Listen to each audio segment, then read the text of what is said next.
wives in the sight of this sun. For thou didst it secretly, but I will do this thing before all Israel and before the sun. And David said unto Nathan, I have sworn. And Nathan said unto David, The Lord also lay thy sin, thou shalt not die. Howbeit because of this deed thou hast given great occasion to the enemies of the Lord to blaspheme. The child also that is born unto thee shall surely die. And Nathan departed unto his house.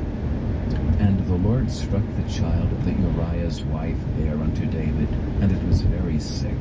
David therefore besought God for the child, and David fasted, and went in, and lay all night upon the earth. And the elders of his house arose, and went to him to raise him up from the earth, but he would not, neither did he eat bread with them. And it came to pass on the 7th day, that the child died, and the servants of David feared to tell him that the child was dead, for they said, Behold, while the child was yet alive we spake unto him, and he would not hearken unto our voice. How will he then vex himself, if we tell him that the child is dead? But when David saw that his servants whispered, David perceived that the child was dead. Therefore David said unto his servants, Is the child dead? And they said, He is dead. Then David arose from the earth, and washed, and anointed himself, and changed his apparel, and came into the house of the Lord, and worshipped. Then he came to his own house, and when he required, they set bread before him, and he did eat.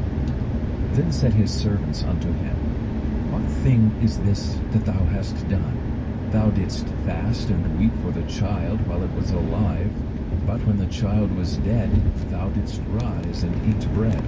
And he said, While the child was yet alive, I fasted and wept. For I said, Who can tell whether God will be gracious to me, that the child may live? But now he is dead. Wherefore should I fast? Can I bring him back again? I shall go to him, that he shall not return to me. And David comforted Bathsheba his wife, and went in unto her, and lay with her. And she bare a son, and she called his name Solomon. And the Lord loved him.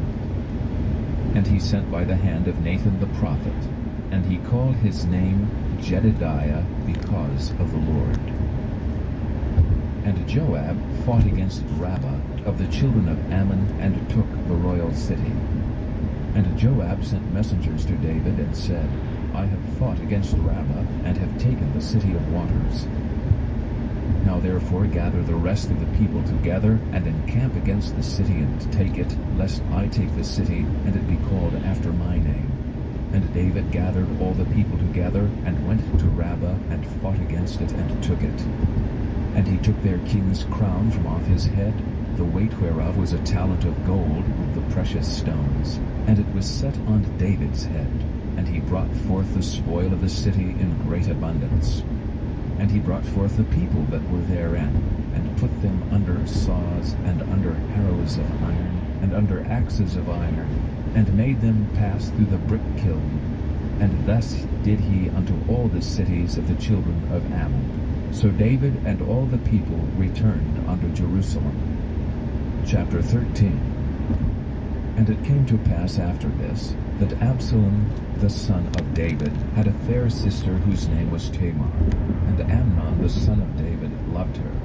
And Ammon was so vexed that he fell sick for his sister Tamar, for she was a virgin, and Amnon thought it hard for him to do anything to her.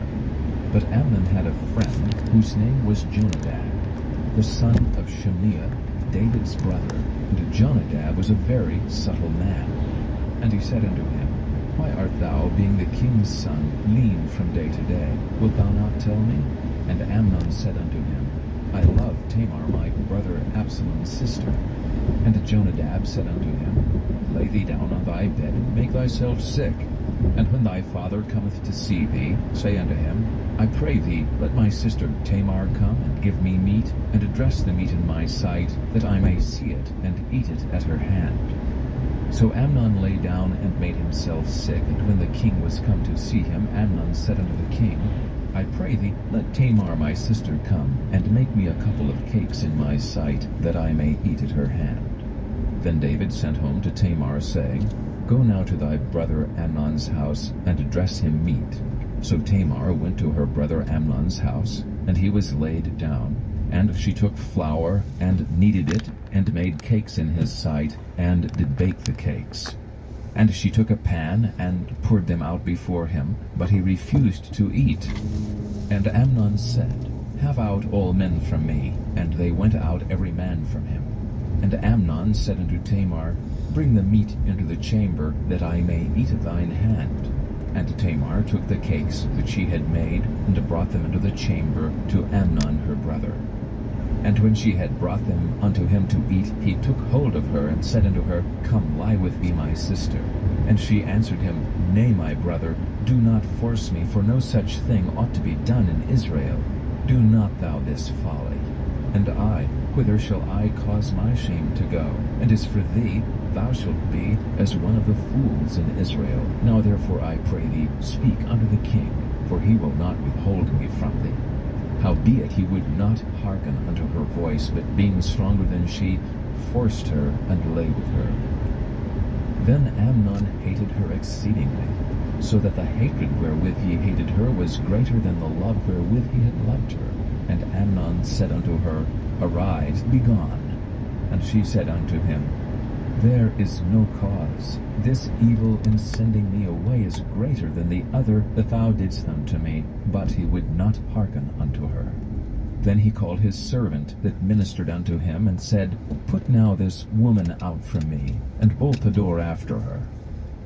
And she had a garment of divers colors upon her, for with such robes were the king's daughters that were virgins apparelled.